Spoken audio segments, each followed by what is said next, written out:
Welcome back, you're watching Credlin. Let's talk about the National Party, because there's commentary out there that's way off the mark, frankly, from people who don't know how the system works, particularly in opposition. So let me set a few things straight. First, there's nothing unusual about Barnaby Joyce's position as Nationals leader being up for grabs when the Nationals party room reconvenes next week. Despite holding every one of their seats, including where 3 popular MPs had retired, under their rules, after an election, all positions are open. As well, until it's renegotiated, there's actually no such thing as the coalition.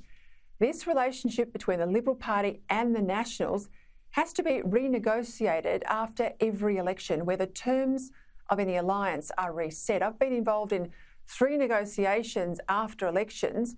It's about agreeing to work together, but also respecting that these are 2 distinct parties, each with their own special character. It's these distinctions in part that helped the Nats survive back in 2016 when Malcolm Turnbull lost 14 seats to Bill Shorten, and again over the weekend when Scott Morrison lost, at last count, 17 seats. I know some Liberals don't like the fact that the Nationals are more conservative, but it's what has saved them. Another thing the Libs could learn from their junior partner is the power of local candidates. Local candidates connected to local issues and local communities. The Nationals are a party where the rank and file members hold a lot of power, in stark contrast to the heavy-handed way Scott Morrison and his office treated New South Wales Liberal Party members over pre-selections. The push against Barnaby Joyce from players like Darren Chester, who'd ideologically be more at home with Darlinghurst Liberals, has got a lot to do with the issue of net zero by 2050. When the Libs narrowly gave Scott Morrison what he wanted, to go off to Glasgow, hoping to buy off some sort of challenge from the Teals, which clearly wasn't successful, there was a lot of unhappiness in National Party communities. That's because lowering emissions to net zero will have a huge impact on beef and sheep production, on tree clearing, on the availability of fertiliser, on dairy herds and access to water for farmers. A whole lot of issues that people don't usually associate with the climate change debate. Someone who knows about this more than anyone else I know is my next guest, a former shearer and New South Wales National Party senator who was instrumental to their success in opposition and government, and that's John Wacka Williams, who joins me live now from Inverell in northern New South Wales. Well, Wacka, great to have you back on the saddle in a media sense, back in the fray after this big election lost for the coalition, but certainly not for the Nationals. You did very well on the weekend. You held everything you had. You increased margins where you needed to, certainly gave Lingiari a real shake. Why is it that you're able to survive and indeed get stronger, and the Liberals have struggled in recent years? Well, good evening, Peter. Good to be with you. I think it's our pre-selection process you touched on. In the National Party, the grassroots members pre-select the candidates to run for them in the upcoming elections. That's served the party very well. They pre-select local people who know the local issues. We call them the local champions.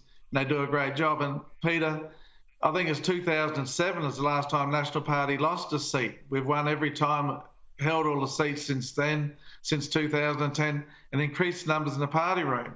So they must be doing something right, Peter. Oh, spot on. I mean, I made the point about your rules, that there's nothing untoward about the positions being open when the National Party party room convenes next week, and Barnaby Joyce, the leader, will, as all leaders do, face the party room. But surely, given that result, this idea that he could be challenged by a whole lot of moderates like Darren Chester, that seems madness to me. Yeah, Peter, I hope there's not a challenge to Barnaby. Barnaby fought the good fight. Remember back in the Rudd days of the emissions trading scheme? He led the fight to can that, and even so strongly that the Rudd didn't have the courage to go to double dissolution on it. He's fought the good fight right through all the way through to getting money for the regional Australia policies as well. And I think if there's a challenge to Barnaby, that'll just cause division. Now in opposition, they've got to team up, be one team, united, and work on policies for the future, not going to start the term in this time of opposition with a fight. I think that would be very, very bad for friendship and teamwork in the party. Well, and of course, there's plenty in your party room now that don't even know what opposition's like. They've only known the glory days of government, plenty of staff and public servants to run around. I mean, you and I know how hard opposition is. What do you make of this push by some moderate Liberals, not just to keep net zero 2050, but also that the coalition now has to roll over, they reckon, and accept Labor's much harsher 2030 targets you opposed right up until Saturday night? Well, Pete, I was watching Chris Kenny on of Alexander Downer, and Alexander Downer had it right. If you're going to act and be like the Labor Party, why would people vote for you? They might as well vote for the Labor Party. You've got to differentiate, you've got to distinguish yourself. The Liberal and National parties are centre-right conservatives traditionally. They just stick to what they believe in, what their base is, what their background is, what their future is, and not try and occupy the left. The left will love you if you turn to the left, but they won't vote for you. They proved that last weekend. And so you've got to stick to your principles, get your policies right for the future, and drive them home and sell a message. I mean, we father sell a message big time on climate, that no matter what we do, we can't change the world. Chief Scientist Alan Finkel told us that in 2018 as Senate estimates. We cannot change the world, but many people believe in Australia we can. That is ridiculous. I tell you, Wacka, you can still cut through. No thought of coming back into the fray? My use-by date's well up with politics, Peter, I'm afraid. But no, I went into Parliament when I wanted to go and I left when I wanted to leave, so I was pretty lucky in that respect. But no, I'd like to contribute now and then.